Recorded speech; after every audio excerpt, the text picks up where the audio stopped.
Posthumanism is the view that we ought to try to develop in ways that are safe and ethical. As humans, we spend about a third of our day connected to technology. How far off having a world where humans and machines are equal are we? It's easy to think that if only our technology advances enough, we'll finally be satisfied. The fact is, we remain shackled by our primitive Darwinian brains. To assist our investigation into the post-human world, we started with asking participants the underlying question: what does it mean to be human? What does it mean to be human? I think it means I've got a heart and blood and a personality. I can talk and walk and live and breathe. That's what it means to be human. Is the experience of the soul.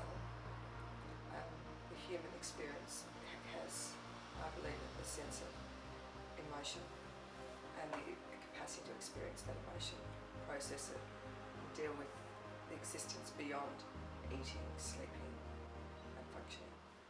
If things like our heart and soul is what we categorize ourselves as being human, then how far can we go before we are no longer human? I think when we no longer have a heart, that's when we're no longer human. So even if you have bionic arms and legs and an artificial hip, which a lot of people do, you're still human. I think at the end of the day, so long as the person is able to experience their own emotion and emotional response and soul response, the rest of it is not that relevant. It's when the mind becomes altered and changed by the process, and although that's when you stop becoming human. So when the response isn't the thought response to the change, but the mind itself changes. Advances in things like biotechnology, computer sciences, and quantum physics are allowing people to push the human body past its current boundaries. One artist pushing the limits is Stellark.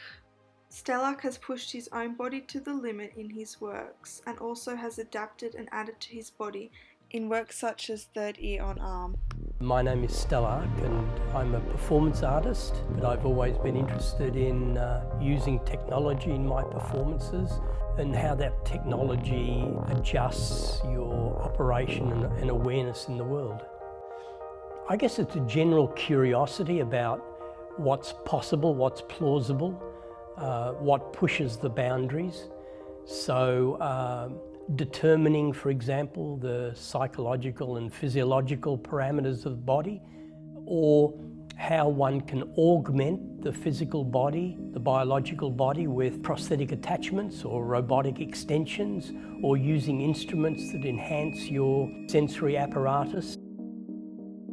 Me, I personally wouldn't, because I'm a bit older than young people who might find it useful, but not for me. Neil Harbisson has used technology to make it one with his body. By attaching an antenna to his skull, the colourblind artist can hear colours and paint sounds. Harbisson's antenna was upgraded and has now Bluetooth enabled. I've never seen color and I don't know what color looks like. To me the sky is always grey, the grass is always grey, and television is still in black and white. Since the age of 21, I can hear color.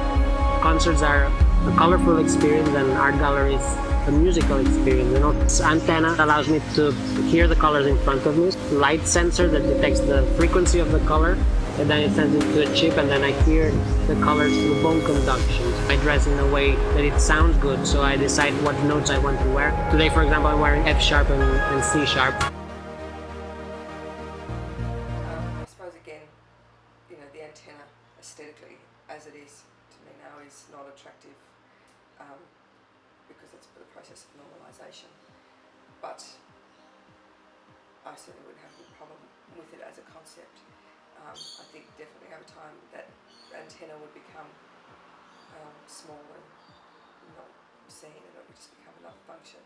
I suppose again the difficulty is that process of extra intelligence is how much of our real self will be left with the addition of it. Artists have proved that it is possible for technology to become part of humans, and that through technology process, non-human forms can have human parts.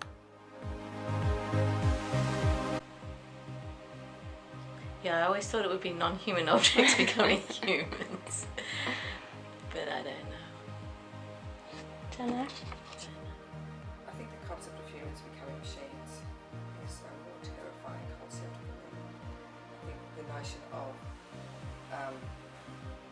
non-human objects becoming human is the process, I would believe, of the addition of emotional intelligence, which brings in a fascinating element of rationalisation. The converse of humans becoming non-human is, I see, the removal of that process. So I guess it's time to ask ourselves how far off we are from Blade Runner's scenario, where you can barely tell the difference between human and robots, or are we already there?